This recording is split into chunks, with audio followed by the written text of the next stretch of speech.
जी start करते हैं। जुमे की नमाज से पहले हमने डिस्कस किया था कि केस स्टडीज़ को अटैम्प्ट करने, जो ऑडिट रिपोर्ट की केस स्टडी से अटैम्प्ट करने का तरीकाकार क्या होगा। हमने ये सीखा कि स्टेप नंबर 1 में हमने केस स्टडी को पढ़ने के बाद स्टेप नंबर 1 में डिसाइड करना है ये सिचुएशन कौन सी है, एनालाइज करना है सिचुएशन कौन सी है, क्या ये मिस स्टेटमेंट है या स्कोप लिमिटेशन है या कि कुछ और, यानी कुछ और से क्या मुराद है कि एमसीक्यू मैटर है या अदर मैटर है या की गोइंग कंसर्न। फिर उसके बाद अगर मिस स्टेटमेंट या स्कोप लिमिटेशन है तो हमने फिर ये डिसाइड करना है कि इसका इफेक्ट क्या है, इन मटीरियल, मटीरियल या परवेसिव। इफेक्ट डिसाइड करने के लिए हम देखेंगे क्या प्रॉफिट दिया है या प्रॉफिट गिवन नहीं है। प्रॉफिट गिवन है तो वो 5% वाला रूल लगा के डिसाइड करेंगे इन मटीरियल, मटीरियल या परवेसिव है। प्रॉफिट नहीं गिवन तो हमने फिर इफ करके दोनों को पॉसिबिलिटीज को ऑप्शन डिस्कस करना है, ठीक है। और फिर उसके बाद जब इम्पैक्ट ऑन रिपोर्ट बताना है तो अगर मॉडिफाइड ओपिनियन हो यानी क्वालिफाइड, डिस्क्लेमर और एडवर्स में से कोई, तो हमने बेसिस को भी डिस्कस करना है और की ऑडिट मैटर को भी डिस्कस करना है। इनको भूलना चाहिएगा, इनको अक्सर स्टूडेंट भूल जाते हैं, एग्जामिनर कमेंट्स में भी उसको डिस्कस कर रहा है।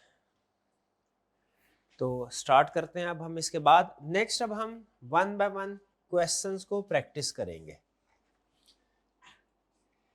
ये क्वेश्चन अब आपके सामने है, कुछ क्वेश्चन मैंने सेलेक्ट किए।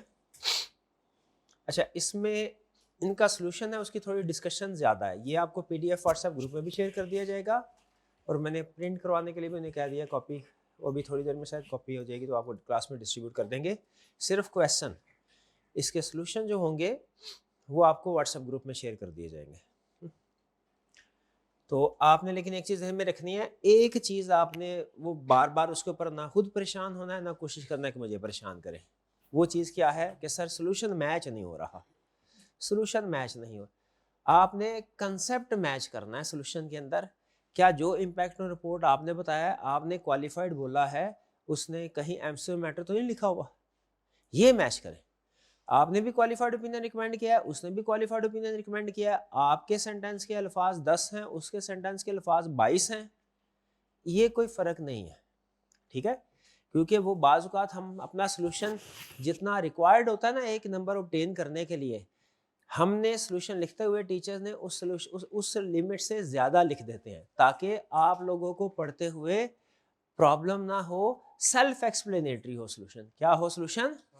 Self explanatory. तो जब सोल्यूशन को हम सेल्फ एक्सप्लेनेटरी बनाने लगते हैं ना हम टीचर्स, तो फिर उसमें कुछ ज़्यादा डिस्कशन, ज़्यादा चीज़ें, कुछ कुछ सेंटेंस की एक्सप्लेनेशन ज़्यादा इंक्लूड करनी पड़ती है ताकि आपको खुद से पढ़ के आराम से समझ आ जाए।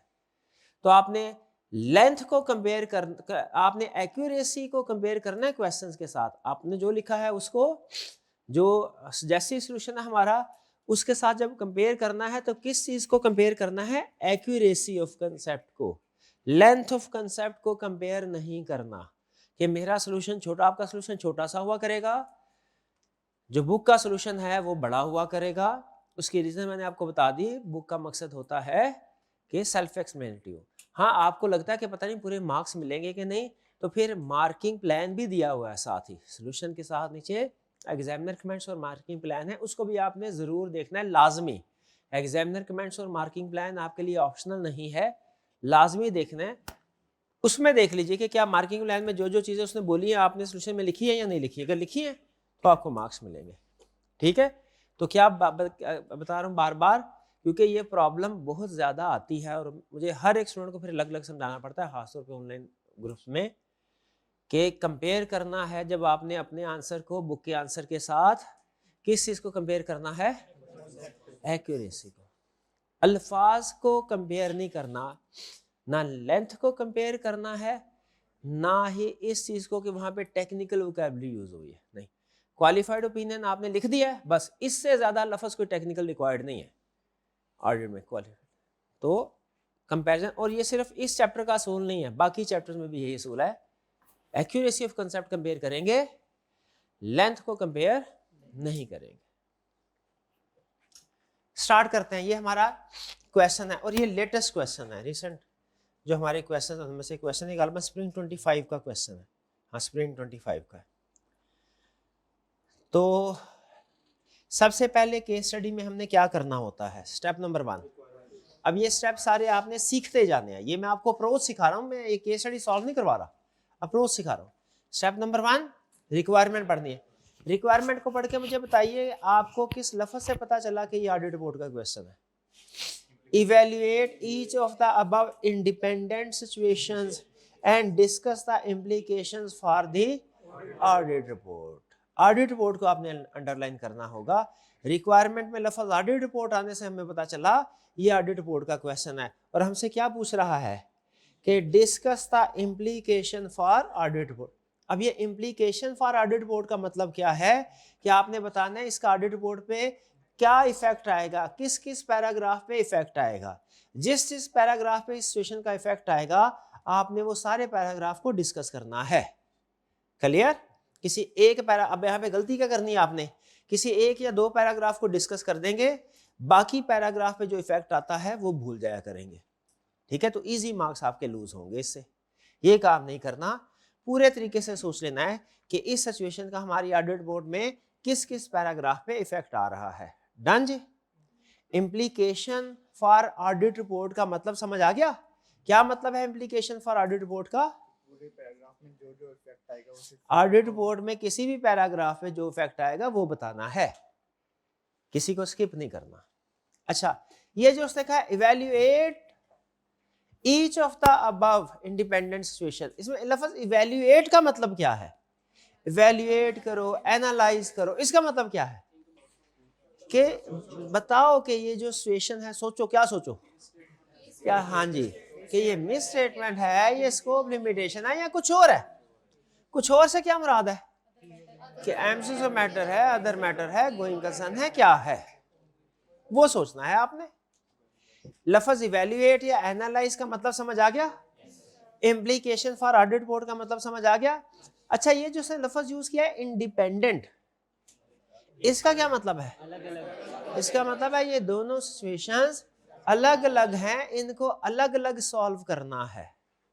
वैसे तो उसने क्लाइंट ही अलग अलग रखे हैं, लेकिन पुराने क्वेश्चन जो हुआ करते थे ना पुराने, उसमें वो एक ही क्लाइंट की दोनों तीनों सिचुएशन बताया करता था।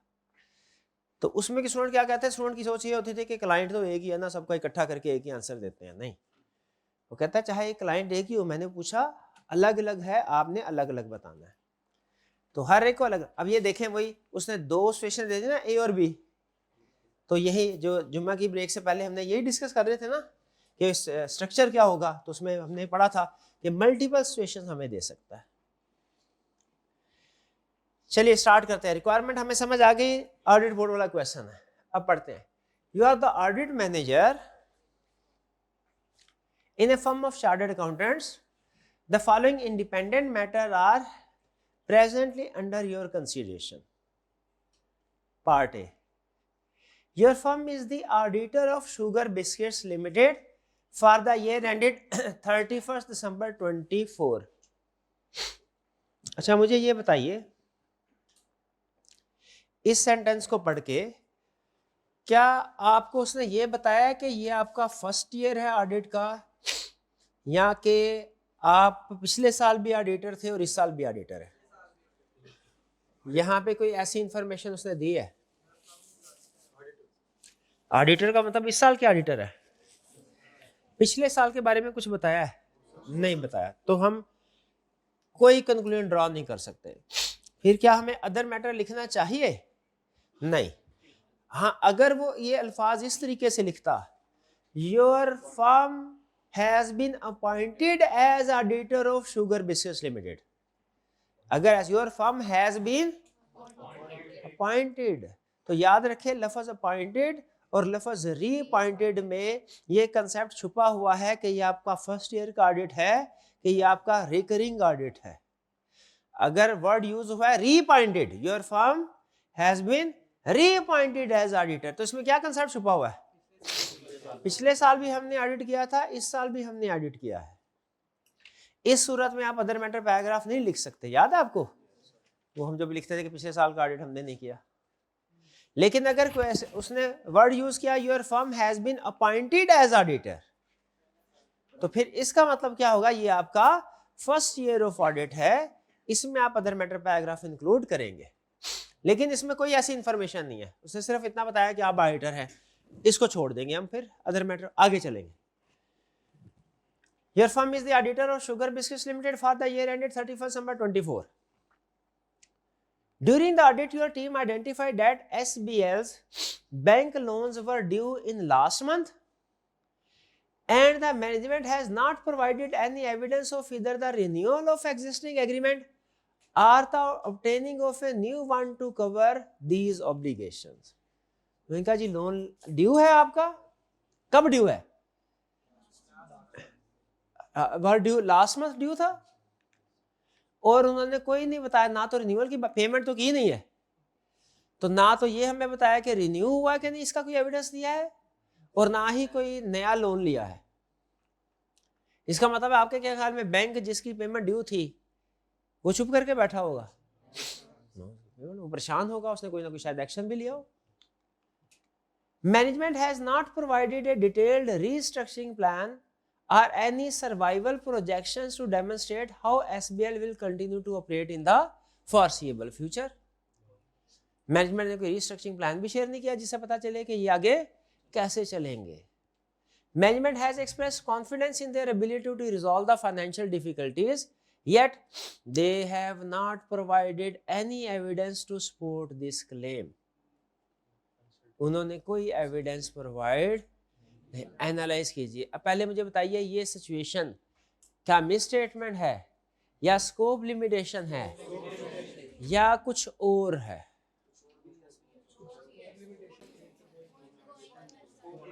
गोइंग कंसर्न से रिलेट कर रही है। चलिए ओके, ये हमने एग्री कर लिया। ये तो आप बताएंगे कि जो लोन है ये इंडिकेट कर रहा है कि इवेंट्स या condition casting doubt on going concern exist कर रही है, ऐसा ही है। पहले मुझे बताइए क्या हम इस सिचुएशन पे एग्री करते हैं कि लोन की वजह से गोइंग कंसर्न के प्रॉब्लम आ रहे? डन जी, गोइंग कंसर्न वाले टॉपिक में आगे है। पहले ऑडिट बोर्ड में थे, अब ऑडिट बोर्ड के अंदर में पता चल गया एग्जैक्ट इश्यू कौन सा है, गोइंग कंसर्न का। अब एक प्रॉब्लम तो ये है कि हमें एविडेंस नहीं मिला, ठीक है, हमें कोई एविडेंस प्रोवाइड नहीं कर रहे इस चीज का। अच्छा, अब या तो एविडेंस हमें प्रोवाइड कर देंगे या नहीं करेंगे। अगर तो एज इट इज इसको यहां पे क्लोज करें तो हम कहेंगे चूंकि एविडेंस प्रोवाइड नहीं किया इसलिए ये स्कोप लिमिटेशन है, हम क्वालिफाइड ओपिनियन या disclaimer of opinion express, auditor shall express qualified opinion if उन्होंने देखा प्रॉफिट नहीं ना दिया हुआ, तो जो भी स्कोप लिमिटेशन होगी उसको कैसे डिस्कस करना है, इफ करके। इफ मटेरियल तो qualified opinion, if pervasive disclaimer opinion. फिर उसके बाद दूसरा sentence, auditor shall explain nature of scope limitation in basis for qualified slash basis for disclaimer opinion section, ठीक है। और अगर क्वालिफाइड ओपिनियन एक्सप्रेस कर रहे हैं कि ऑडिट मैटर में उसका रेफरेंस आएगा, अगर डिस्क्लेमर ओपिनियन एक्सप्रेस कर रहे हैं कि ऑडिट मैटर सेक्शन आएगा ही नहीं। ये है हमारा स्कोप लिमिटेशन के मुताबिक सॉल्यूशन। क्लियर? तरतीब क्या रखी हमने? पहले हमने उस इश्यू को डिस्कस किया कि गोइंग कंसर्न से रिलेटेड इशू है, हमें उन्होंने कंप्लीट असेसमेंट इसकी अवेलेबल नहीं है, असेसमेंट इसकी हमें अवेलेबल नहीं करवाए, तो असेसमेंट अवेलेबल ना होना ये स्कोप लिमिटेशन होती है, हमने पढ़ा भी है। फिर चूंकि ये साबित हो गया स्कोप लिमिटेशन, दूसरे नंबर पे हमने क्या साबित करना होता है, इफेक्ट। अब चूंकि प्रॉफिट नहीं है तो हमने क्या करना है, if material if pervasive, material तो क्वालिफाइड, परवेसिव हो तो डिस्क्लेमर। फिर ना सिर्फ ये कि ओपिनियन बताया हमने, बेसिस फॉर ओपिनियन भी बताया, बेसिस फॉर क्वालिफाइड या डिस्क्लेमर, और फिर उसके बाद की ऑडिट मैटर पे इफेक्ट भी बताया। क्लियर होगी ये बात? ओके। अच्छा, कुछ क्वेश्चंस में आगे चल के कुछ केसेस में वो क्या करता है, यहां पे तो ये बता दिया ना कि एविडेंस नहीं मिला हमें, ये हो गया, कंप्लीट हो गया, ये क्लोज खत्म, क्वेश्चन खत्म। यहां पे अब मैं आगे फर्दर डिस्कशन कर रहा हूं। कुछ क्वेश्चन में वो कहता है कि मैनेजमेंट ने आपको एविडेंस प्रोवाइड कर दिया है, अब बताइए इसका इम्पैक्ट ऑन रिपोर्ट क्या होगा। यहां पे एक लाइन में ऐड कर रहा हूं, क्या? मैनेजमेंट ने एविडेंस प्रोवाइड कर दिया है। अब डिपेंड करता है आपका एविडेंस को देख के क्या कंक्लूजन है। हम जो एविडेंस को देख के एडिशनल प्रोसीजर परफॉर्म करते हैं ना, याद है? हाँ, वो परफॉर्म करने हैं। क्या इस क्वेश्चन में वो एडिशनल प्रोसीजर हमें लिखने चाहिए? फर्ज करें अगर वो कह दे, रिक्वायरमेंट यही है, क्वेश्चन में कह दे कि मैनेजमेंट ने हमें एविडेंस प्रोवाइड कर दिया है, सोच के जवाब देना है। क्वेश्चन के अंदर क्या कह दे? मैनेजमेंट ने गोइंग कंसर्न का एविडेंस प्रोवाइड कर दिया है। रिक्वायरमेंट में क्या पूछा? एनालाइज करो, इंपैक्ट ऑन रिपोर्ट बताओ। हमें एविडेंस मिल गया। अब एविडेंस मिलने के बाद ना हमारे दो स्टेप होते हैं। Step number 1 additional procedure perform करते हैं। Step number 2 impact on report बताते हैं। भाई ऐसा ही है। अगर क्वेश्चन में कहे एविडेंस दे दिया, क्या आप इस क्वेश्चन के सॉल्यूशन में फिर सेम रिक्वायरमेंट के साथ एडिशनल प्रोसीजर लिखेंगे या रिपोर्ट इंपैक्ट ऑन रिपोर्ट लिखेंगे या दोनों लिखेंगे?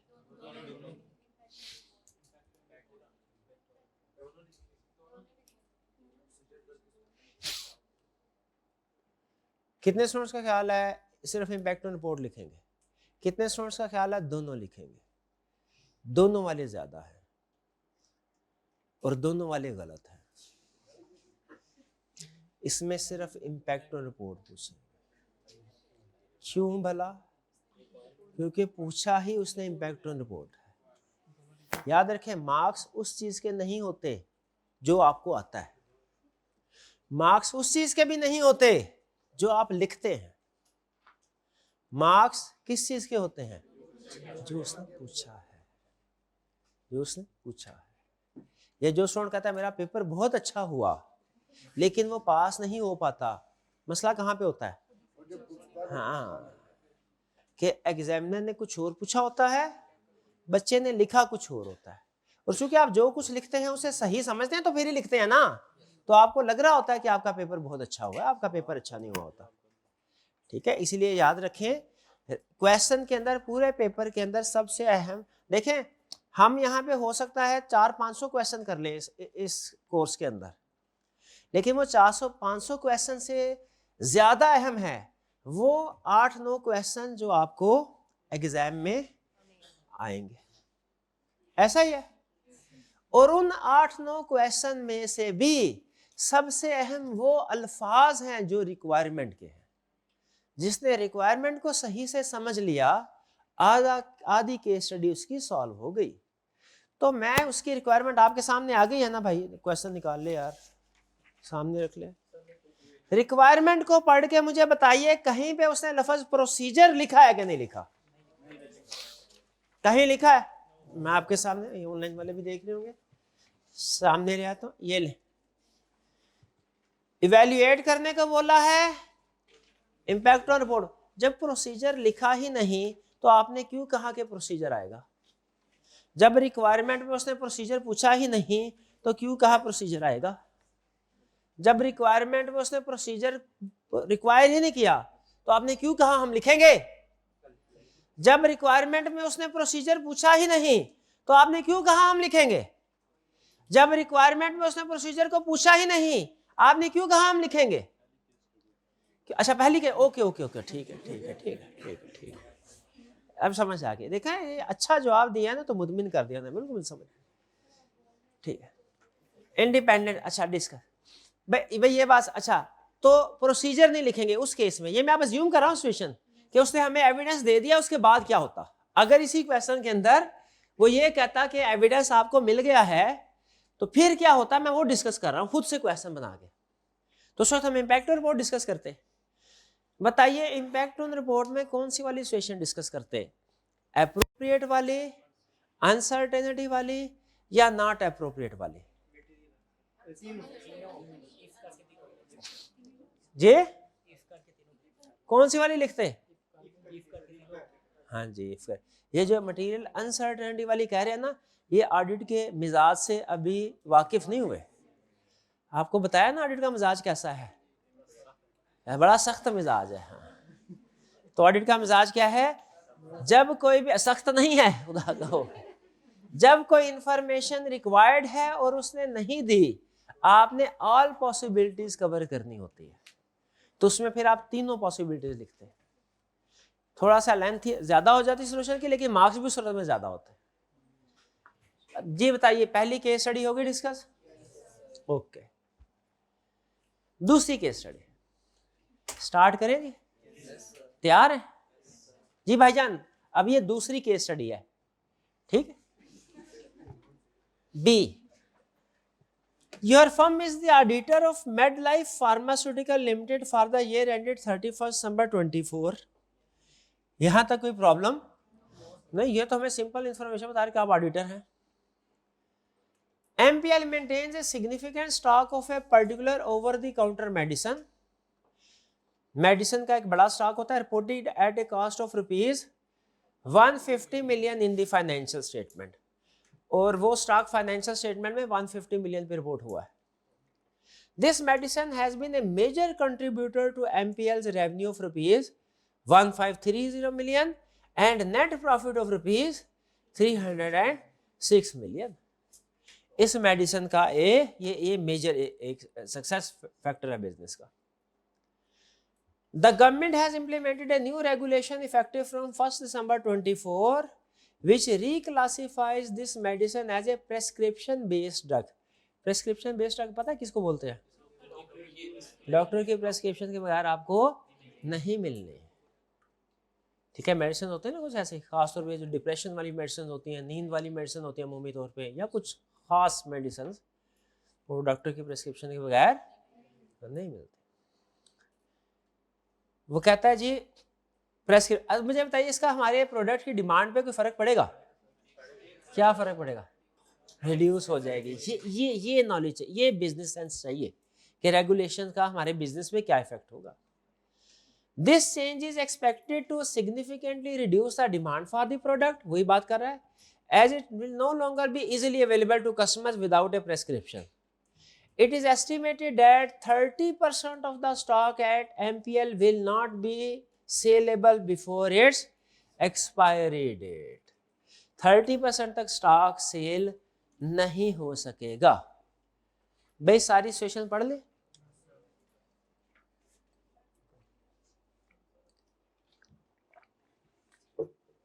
अब एनालाइज करें, इवेल्युएट करें इस सिचुएशन को। ये क्या है? ये क्या है? Going concern. गोइंग कंसर्न कैसे आपको लगा? ये गोइंग कंसर्न तो नहीं, ये तो मुझे कोई और मसला लग रहा है। प्रोडक्ट बंद तो नहीं हुई, प्रोडक्ट को इस्तेमाल करके कोई लोग मरे तो नहीं है कि कंपनी बंद होने, प्रोडक्ट की सिर्फ डिमांड कम हुई है, प्रोडक्ट स्टिल प्रॉफिटेबल है, स्टिल चल रही है। गोइंग कंसर्न का प्रॉब्लम तो नहीं है। याद रखिए, हर मेजर कस्टमर बैड डेट होने पे गोइंग कंसर्न का इशू नहीं है, लार्जेस्ट कस्टमर के बैड डेट होने पे। हर मेजर प्रोडक्ट के फ्लॉप होने पे गोइंग कंसर्न का रिस्क नहीं है, लार्जेस्ट प्रोडक्ट के फ्लॉप होने पे गोइंग कंसर्न का रिस्क है। अब ये कैसे पता चलता है हमें कि ये लार्जेस्ट है या मेजर है? समझ रहे हैं? लार्ज केस स्टडी के अंदर लार्जेस्ट है या, हालांकि फैक्टर्स में शायद उसने जो रिटेल गए थे उसमें शायद उसने मेजर का वर्ड शायद यूज किया हो, लेकिन वो लार्जेस्ट हमें पता चलता है। वो बताता है ये कस्टमर, इसको हम 40% ऑफ सेल्स इसी कस्टमर को करते थे। जब ये एडिशनल इंफॉर्मेशन देता है ना कि हम इस कस्टमर को कितने % ऑफ सेल करते थे, ये एडिशनल इंफॉर्मेशन इस बात की निशानी होती है ये लार्जेस्ट थे। तो यहां पे तो ये प्रोडक्ट अभी फ्लॉप ही नहीं हुई मेरे भाई, ये तो सिर्फ इसकी डिमांड कम हुई है। तो बताइए क्या फर्क पड़ेगा? क्या ये मिस स्टेटमेंट है या स्कोप लिमिटेशन है या कुछ और? Miss statement. इशू क्या है इसमें? इवेल्युएट द सिचुएशन, डिस्कस करें। आप लिखेंगे गवर्नमेंट रेगुलेशंस के बाद डिमांड कम होने की वजह से 30% स्टॉक इसका एक्सपायर हो जाएगा। ठीक है, इसका मतलब ये हुआ कि 30% स्टॉक की एनआरवी 0 है। 30% स्टॉक 0 पे रिकॉर्ड होना चाहिए, यानी एग्जिस्टिंग स्टॉक कितना पड़ा हुआ है 150। इसका 30% राइट डाउन कर देना चाहिए 45 मिलियन। तो इसका मतलब है कॉस्ट हो गई 150 मिलियन, एनआरवी हो गई इसकी 105, तो 30% राइट डाउन 45 मिलियन। अगर क्लाइंट इसको राइट डाउन नहीं करता तो ये 45 मिलियन एक मिस स्टेटमेंट है। बताइए, ये एनालिसिस ऑफ द सिचुएशन समझ आया आपको? ये इवैल्यूएशन ऑफ द सिचुएशन समझ आई आपको? क्वेश्चन में उसने इंफॉर्मेशन दी है कि हमारी इन्वेंट्री ऑब्सोलीट हो रही है, हमने उसके कैलकुलेशन कर ली कि कितनी ऑब्सोलीट है। डन? ओके, अब हमें यह पता चल गया मिस स्टेटमेंट है। पहला डिसीजन हो गया। दूसरा डिसीजन क्या था? सबसे अहम डिसीजन यही होता है मिस स्टेटमेंट। पहला डिसीजन ही अहम डिसीजन है सबसे। दूसरा मटेरियल। अब साबित करें, कैसे पता चला मटेरियल है? प्रॉफिट का 5% लिया, कितना आया?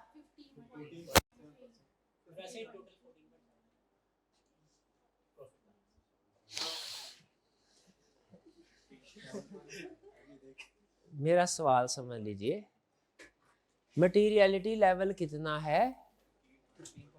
वो है 306 मिलियन मल्टीप्लाइड बाय 5%, कितना हुआ? 15.3। और मिस स्टेटमेंट कितने की थी? 45। तो इफेक्ट क्या हुआ? क्या ये कैलकुलेशन आपके कैलकुलेटर में ही दफन हो जाएगी क्या आपकी आंसर शीट पे शो होगी? पक्की बात है, ये मटेरियल है।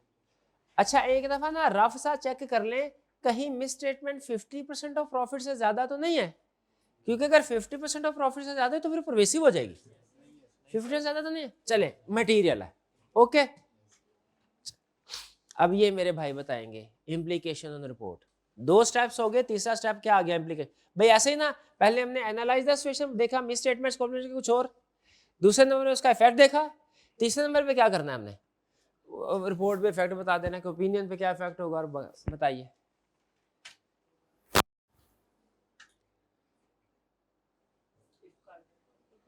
इफ करके क्या करते हैं यार? 2-3 गाने आ गए हैं, ऐसे ना इफ करे, ऐसे ना करें, इतने प्यार से इफ ना करें मेरे भाई। हाँ जी,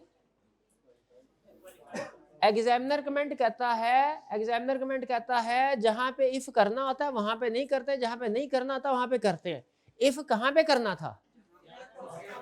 मेरा ख्याल है आज ही के लेक्चर में कोई 4-5 दफा तो ये बात मैंने भूली होगी। मर्जी है आपकी। भाईजान आप बताइए, इम्पैक्ट रिपोर्ट क्या होगा? वो इफ की तो ये क्या है यार? या अल्लाह मेरी मदद कर।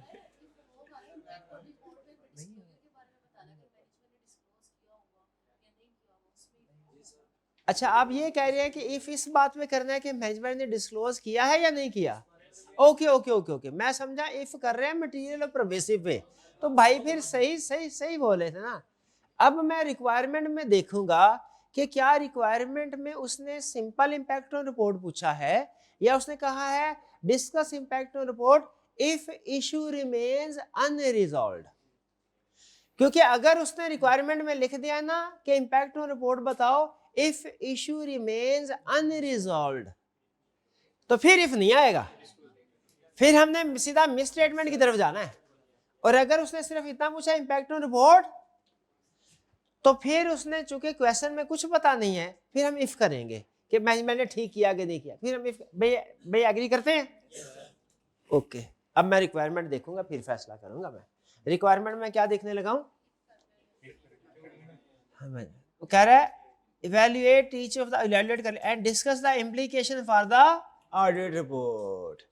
आगे उसने ये नहीं लिखा हुआ इफ इशू रिमेन्स अन, तो मुझे दोनों डिस्कस करना है, इफ इशू रिजॉल्व और दूसरा कौन सा, इफ इशू अनरिजॉल्व। ठीक है, चलिए ठीक है, अब ठीक, तो भाई सही कलम रहे थे, भाई बिल्कुल ठीक कह रहे थे।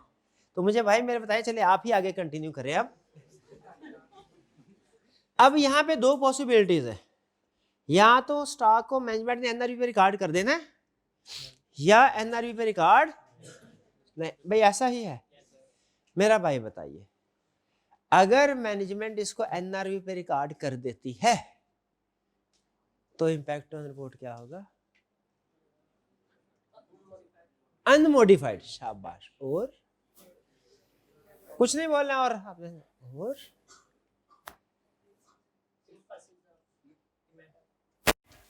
MCS matter, MCS matter, MCS matter की लिस्ट में कोई एग्जांपल थी ऐसी जिसमें लिखा हुआ था कि राइट डाउन टू एनआरबी हुआ ना तो फिर एमसीएस मैटर आएगा,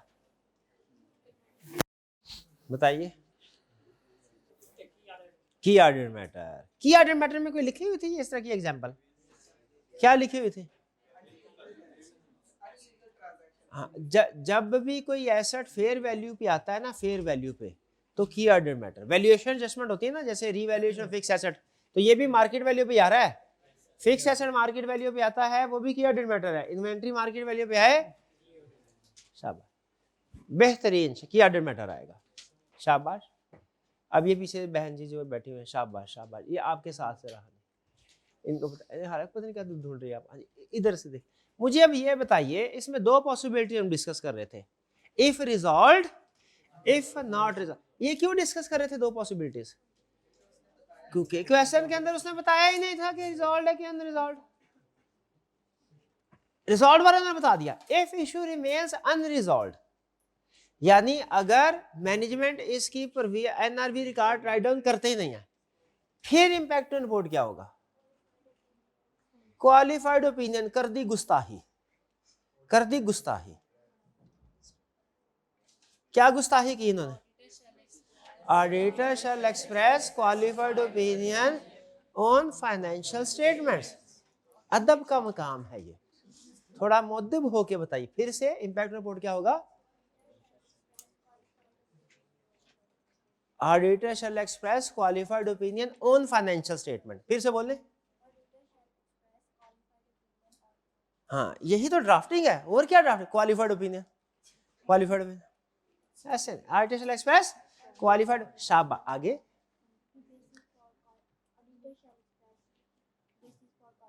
शाबाश, auditor shall also explain nature of misstatement in basis for qualified opinion section. बेहतरीन बेहतरीन, अब आइए लाइन पे, शाबाश, आगे चले।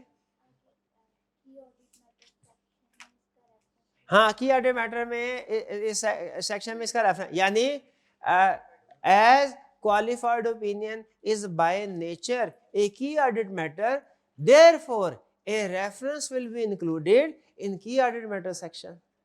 क्या बोला? As qualified opinion by nature is a key audit matter, therefore a reference to qualified opinion will be included in key audit matter section. समझ आ गए? ये था हमारा ये केस स्टडी सॉल्व। क्लियर? एक और क्वेश्चन हो जाए? नहीं हो जाए। अच्छा चले ठीक है, आपको नोट्स मिल गए हैं। आपने इस असाइनमेंट को रिटर्न नहीं करना, क्योंकि जहां आपने रिटर्न करना है ना, मेरी जान को मसला पड़ जाना है। क्यों भला? आपने कहना है सर जी हमने जो लिखा है सोल्यूशन के साथ मैच नहीं करता। क्या कहना है आपने? हमने जो लिखा है सोल्यूशन के साथ मैच नहीं करता। तो भैया मैं इतना बड़ा रिस्क नहीं लेने का। तो ये वाली जो आपकी असाइनमेंट है, जब तक आपको इस चीज पे ग्रिप नहीं ना हो जाएगी कि हाँ कंसेप्ट मैच होने चाहिए, अल्फाज मैच होना जरूरी नहीं है, जब तक ये रूल आपको समझ में नहीं आ जाएगा ना, मैंने आपको लिखने की इजाजत देनी नहीं है। तो ये जो होम असाइनमेंट में कितने 6 क्वेश्चन है, कितने 7 है, कितने हैं? कितने हैं? 9 तो नहीं है भाई, क्वेश्चन 9 तक नहीं है, सिलेक्टेड क्वेश्चन दिए हैं आपको, चुन के क्वेश्चन दिए, 5 क्वेश्चन है सिर्फ, ये भी मिला ले। आपने इन क्वेश्चन को पढ़ना है, इनके सॉल्यूशन को पढ़ना है, एग्जामिनर कमेंट्स को पढ़ना है, मार्किंग स्कीम को पढ़ना है कि क्या चीज एक्सपेक्ट कर रहा है, किसके कितने नंबर है। एक लफ्ज भी नहीं लिखना। 2 दिन है, कल और परसों, इसमें इसको 2 दफा पढ़े, इस असाइनमेंट को 2 दफा करें। सॉल्यूशन पहले खुद देख, कीवर्ड्स चाहे लिख ले, कीवर्ड्स, ताकि आपको याद रहे कि फैसला क्या क्या किया था हमने। कंप्लीट सॉल्यूशन नहीं करना, क्या करना है, सिर्फ कीवर्ड, ताकि बाद में सॉल्यूशन के साथ मैच कर सके कीवर्ड। सॉल्यूशन पूरा लिखने की इजाजत नहीं है आपको, नहीं लिखना, सिर्फ एनालाइज करें, समझे कि उसने सॉल्यूशन में क्या लिखा है, क्यों लिखा है। मार्किंग स्कीम को पढ़े, ये चीज लिखने का ये नंबर है, ये चीज लिखने के ये नंबर। एग्जामिनर कमेंट्स में पढ़े कि आपके जो बड़े थे वो क्या गलतियां, क्या गुल खिला के गए हैं इस अटेंडम में, सीनियर है ना, इस प्रोफेशन के बड़े हैं वो, ये पढ़ना है। लिखने की इजाजत आपको, हाँ कीवर्ड्स लिख सकते हैं, उसकी इजाजत है, ताकि आप सॉल्यूशन के साथ कंपेयर करने के काम है, वरना तो कंपैरिजन भी नहीं होगा। लेकिन डिटेल सॉल्यूशन हर, ये बात समझ आ गई है। और मेरे से एक सवाल तो बिल्कुल भी नहीं पूछना ना, हाँ कि क्वेश्चन सॉल्यूशन से मैं, कंसेप्ट मैच नहीं हो रहा वो पूछे मेरे से, अल्फाज मैच नहीं हो रहे ना, वो मेरे से हरगिज नहीं पूछना। ठीक है जी, चलिए और कोई क्वेश्चन हो तो पूछ लीजिए। चलिए फिर आज की इस क्लास को ये पढ़ना, ये बहुत अहम है, ये रीडिंग करना, इसका एनालिसिस करना बहुत ही अहम है आपके लिए।